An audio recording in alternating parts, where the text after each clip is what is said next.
strict guidance of our beloved teachers and my class advisor, Ms. Eileen Lacade, and supervision of our school principal, Dr. Carmen D. Marquez.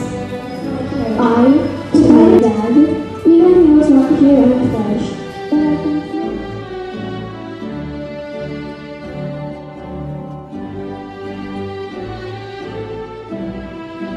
in life that the young generation must struggle with the test of time.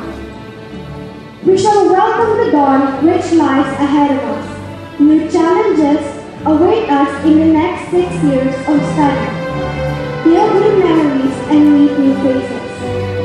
We are uncertain whether we shall succeed in the next level, but with knowledge, skills, and attitudes our alma mater has given us, we are now ready to take advantage whatever